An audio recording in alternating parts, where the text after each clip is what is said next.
Alors il y a effectivement beaucoup de choses à dire sur ce 5e commandement qui va nous entraîner dans le problème textuel que pose la question du nombre des commandements. On dit décalogue, 10 paroles.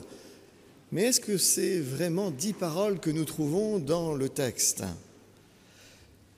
Ce 5e commandement va aussi nous entraîner dans les mœurs et le mode d'éducation de l'Antiquité. Et puis, bien sûr, également dans le droit et la politique. Mais commençons donc par le problème textuel. Ce commandement nous donne en effet l'occasion aujourd'hui d'aborder le problème du nombre des commandements. Vous avez toujours appris au catéchisme 10 commandements, 10 paroles. Mais si l'on recense les formes impératives du texte, on ne tombe pas sur 10 commandements, mais sur 12 commandements. Ah ah, voilà un problème, n'est-ce pas ? Comptons ensemble. Tu n'auras pas d'autre Dieu devant ma face. Pardon, je n'ai pas entendu. 1. Tu ne te feras pas d'idole.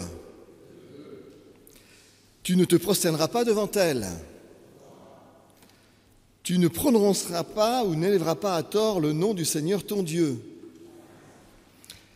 Qu'on garde le jour du Shabbat. Vous êtes sûr ? 5.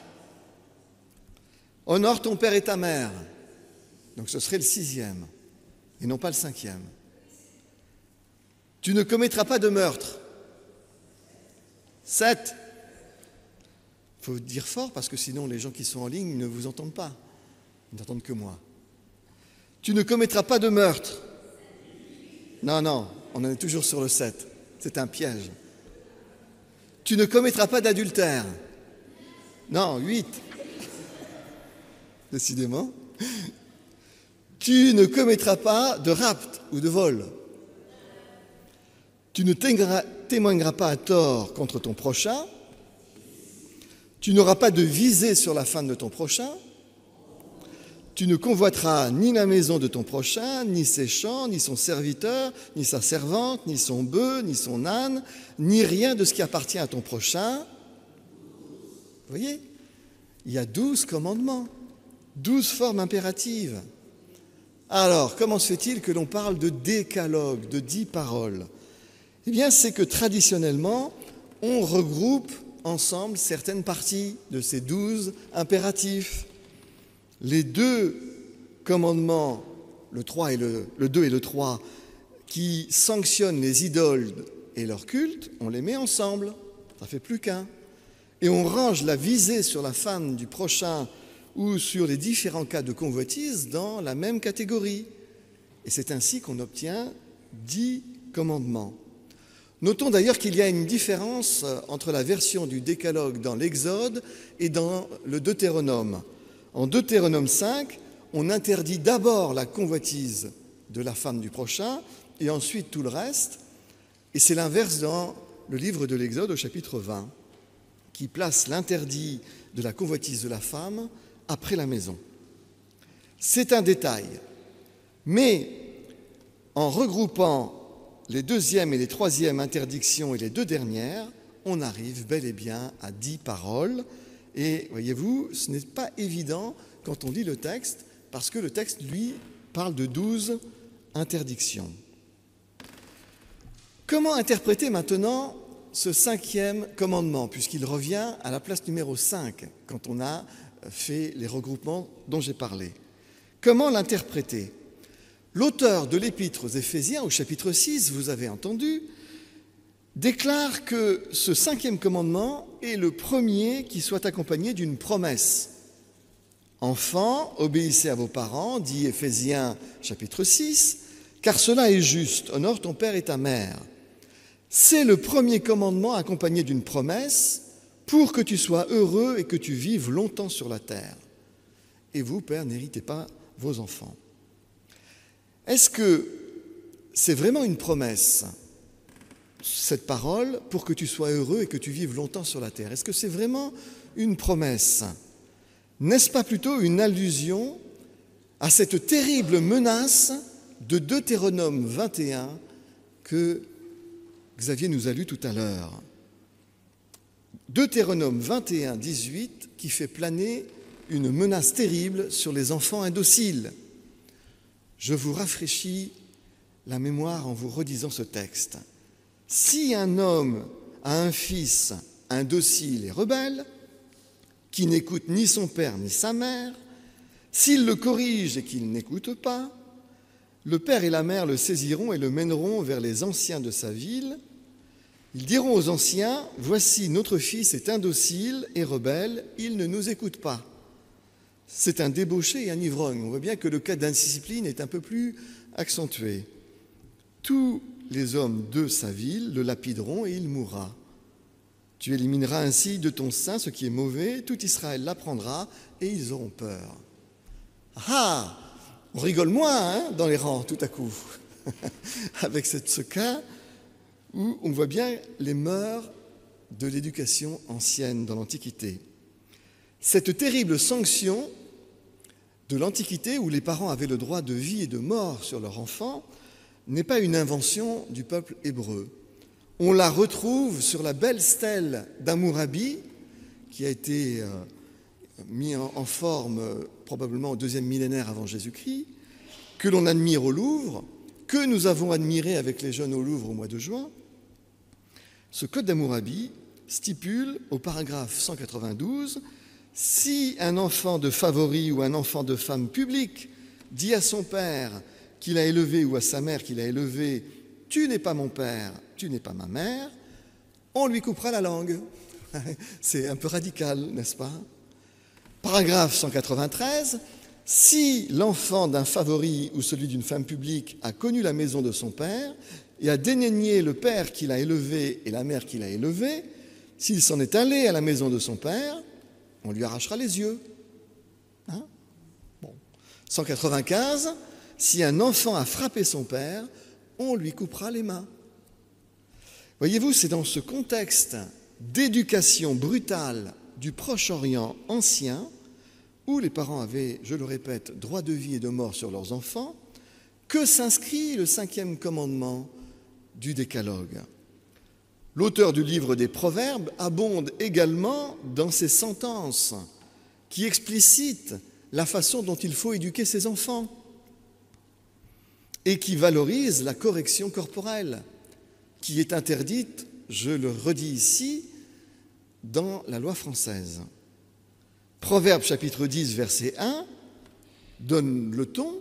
« Un fils sage fait la joie d'un père, et un fils insensé le chagrin de sa mère. » Proverbe 19, 18, modère un peu Deutéronome 21, « Châtie ton fils, car il y a encore de l'espérance, mais ne désire pas le faire mourir. » Vous voyez, ça modère un petit peu Deutéronome 21.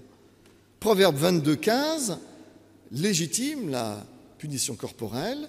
« La folie est attachée au cœur de l'enfant, le bâton de la correction l'éloignera de lui. » Proverbe 29, 15 dit la même chose. Le bâton de la correction donne la sagesse, mais l'enfant livré à lui-même fait honte à sa mère. Alors peut-être qu'il ne faut pas aller jusqu'au bâton, mais vous voyez quand même qu'on recommande d'éduquer les enfants. Et peut-être qu'il y a un certain nombre d'enfants dans notre société qui devraient être un peu mieux éduqués, non pas avec la correction corporelle évidemment. Proverbe 13, 24 donne sa version de qui aime bien châtie bien. Celui qui ménage son bâton est son fils, mais celui qui l'aime cherche à le corriger.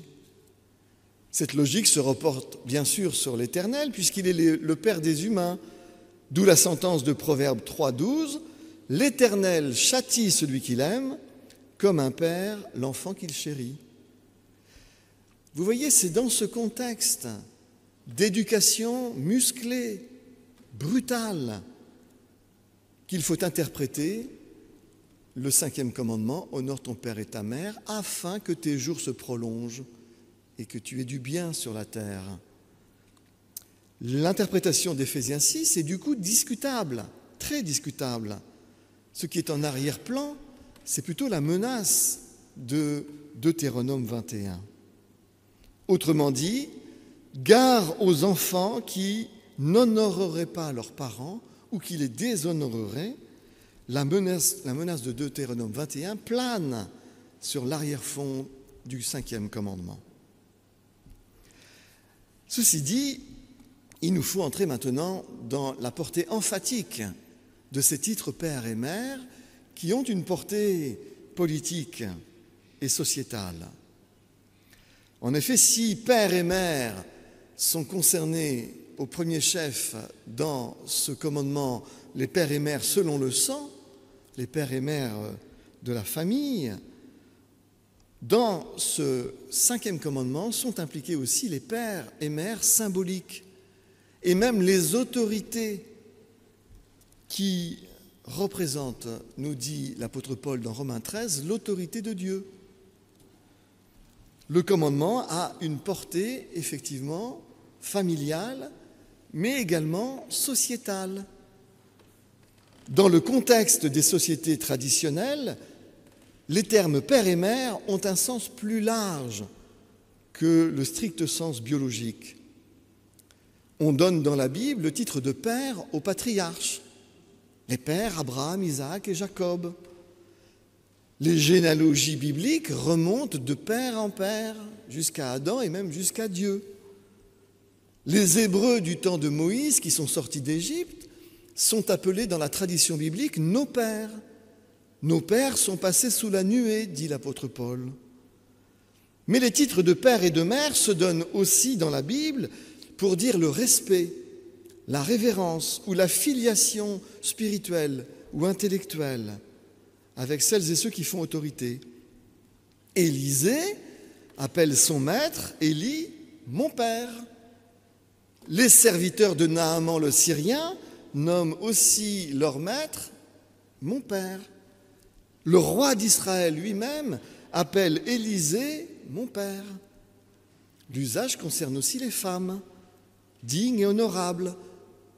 Déborah, devenue juge, déclare « Les chefs étaient sans force en Israël quand je me suis levée, moi Déborah, comme une mère en Israël. » Et Dieu lui-même est comparé par Ésaïe à une mère. Une femme oublie-t-elle son enfant qu'elle allait? N'a-t-elle pas pitié du fruit de ses entrailles? Quand elle l'oublierait, moi, je ne t'oublierai point, dit l'Éternel. Cet emploi emphatique des titres de père et de mère est moins fréquent dans la culture moderne occidentale. Mais l'usage existe tout de même, notamment dans les religions catholiques et orthodoxes, où les personnes consacrées ou ordonnées sont appelées père et mère, ou frères et sœurs.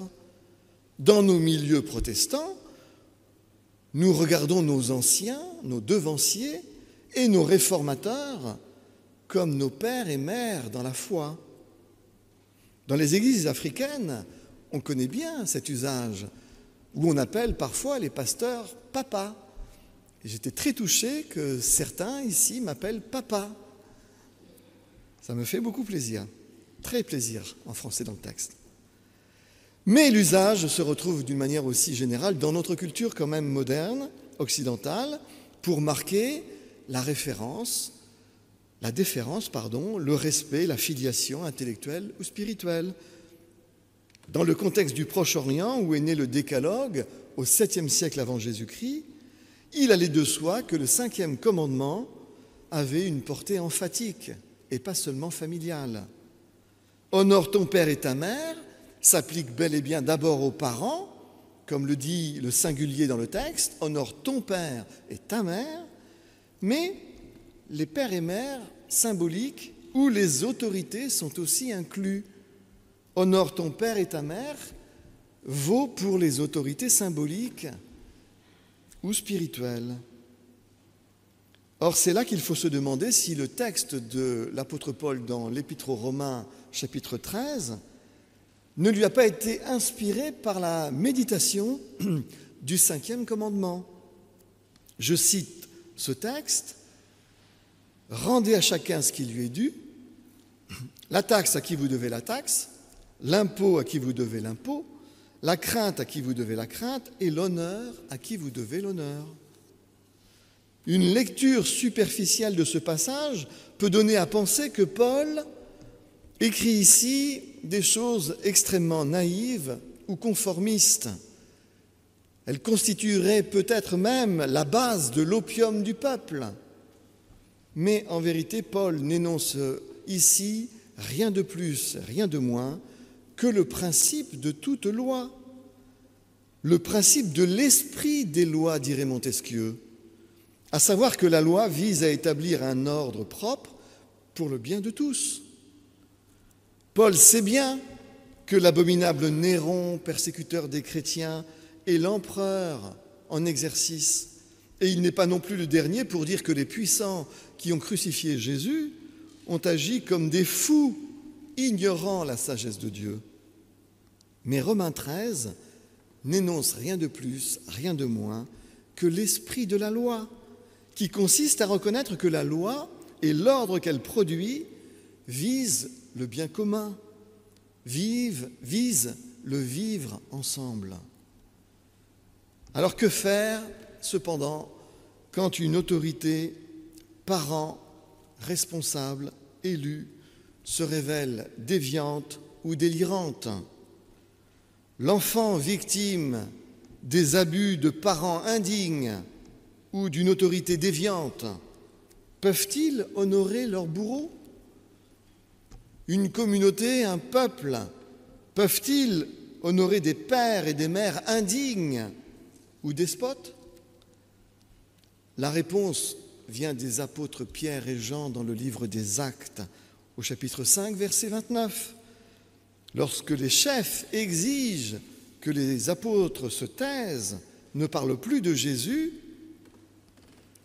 Pierre leur rétorque « Il vaut mieux obéir à Dieu qu'aux hommes. » Dieu, le bien que Dieu veut, l'amour agapé que Dieu veut, constitue le maître étalon en toutes choses et pour toutes choses.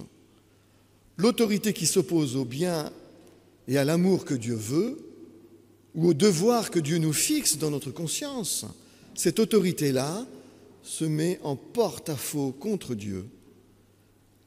La règle, donc, fixée par le décalogue, c'est qu'il faut respecter ses parents et aussi les autorités structurantes de la société, parce que sinon il n'y a pas de vivre ensemble possible. Il n'y a pas de possibilité de faire société, famille et société.